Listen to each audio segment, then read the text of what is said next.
Ce qui est juste un petit peu dérangeant pour nous, c'est qu'encore une fois, les gens qui n'ont pas vu le match, qui n'étaient pas au stade ou qui n'ont pas regardé la télé, lisent le football a encore perdu. Alors que hier, honnêtement, on peut rien reprocher aux joueurs. Ils ont fait de belles prestations, il y a eu d'engagement. On est tombé sur une équipe qui marque un but improbable, qui ont un gardien qui est en feu, qui nous sort des balles en lucarne. Et quand c'est pas lui qui sort les balles, il est suppléé par sa défense sur la ligne. Voilà, c'est un petit peu, encore une fois, la malchance. Bon, maintenant, notre équipe progresse. On sait qu'on est passé complètement à travers contre Boulogne, ça c'est clair. Il y a eu une reprise hier à Belfort. Moi, je finis par croire que Belfort c'est notre bête noire, parce qu'on n'a jamais gagné contre eux. Et maintenant, le plus inquiétant pour moi reste que j'entends les critiques, je lis, je vois un petit peu tout ce qui se passe. Donc les gens aujourd'hui sont de plus en plus exigeants. N'imagine pas que quand on change 14 joueurs dans une équipe, il faut un petit peu que la mayonnaise prenne, il faut laisser le temps au temps.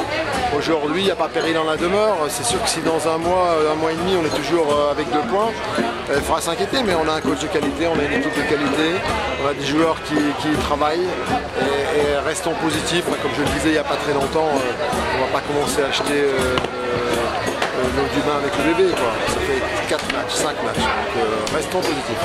Bon, vous accueillerez le CA Bastia qui vient de battre Châteauroux 2-0, qui est sur une bonne dynamique. Oui, alors après un championnat, quelquefois ça se joue aussi comme ça. Je veux dire, le CA Bastia vient de faire un bon résultat. Ensuite on va jouer Créteil qui vient de se réveiller, vient de battre Chambly qui est une grosse équipe 3-0. Donc après des fois c'est la combinaison de jouer certaines équipes au mauvais moment.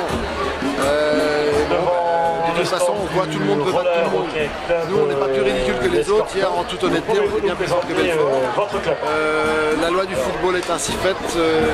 C'est les 3 points qui comptent. À la fin, c'est Belfort qui les a empochés, pas nous. Donc, il faut continuer à travailler. L'équipe en est consciente, le coach en est conscient. On a notre équipe qui monte en puissance.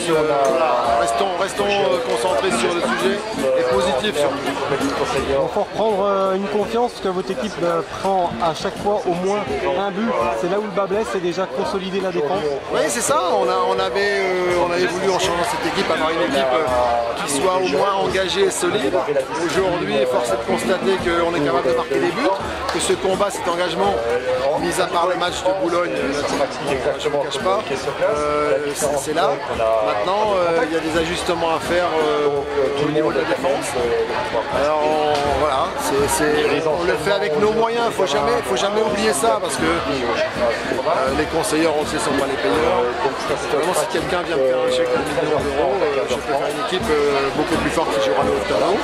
Aujourd'hui, notre ambition, c'est de rester en national, nous maintenir sportivement. Donc si à la fin de la saison, on est le premier non relégable, on sera très heureux. Bon, il manque un succès pour le déclic, tout simplement, il ne manque pas grand-chose. Oui. J'entendais sur certains joueurs, meneurs de jeu, notamment Hamza Saki qui a fait, comme toute l'équipe, un mauvais match, il ne faut pas se cacher, contre Boulogne. Ça y est, les critiques, c'est qu'il n'est pas à la hauteur. On n'est pas meneur de jeu d'une équipe de Ligue 2 pendant une année. Et d'un seul coup, on sait plus jouer, mais là aussi, on le remet en selle tranquillement. Il a fait une bonne rentrée hier. Là, il a fait une très bonne rentrée, donc c'est aussi la confiance. On sait très bien que beaucoup de choses marchent sur la confiance. Donc si on commence déjà à nous enterrer et à commencer à crier sur l'équipe et à dire encore un petit peu, il va falloir changer l'entraîneur. Moi, s'il faut changer l'entraîneur, démissionner le président, si quelqu'un semble être plus capable pour le faire, ok, on le fera, c'est pas un souci pour moi. Ça se joue sur pas grand chose, puisque Saki lance Olivier Lussamba en profondeur. S'il gagne son duel, ça fait 1-1, c'est plus pareil. Et puis c'est plus le même match. Bon voilà, comme on l'a dit hier, vous l'avez bien vu, on rentre au vestiaire, les joueurs sont dépités, le coach est dépité, on est extrêmement déçus de ne pas au moins avoir ramené un point. Et encore une fois, c'est pas un point qu'on aurait dû ramener, on aurait dû ramener les 3. Mais le football est ainsi fait, si c'était mathématique, donc déjà pour présenter un petit peu laissons un peu de temps, laissons-nous encore un peu de temps. Moi j'ai confiance en notre équipe et on va monter sur le terrain. C'est la meilleure réponse qu'on puisse faire, elle est sur le terrain. En fonction de leur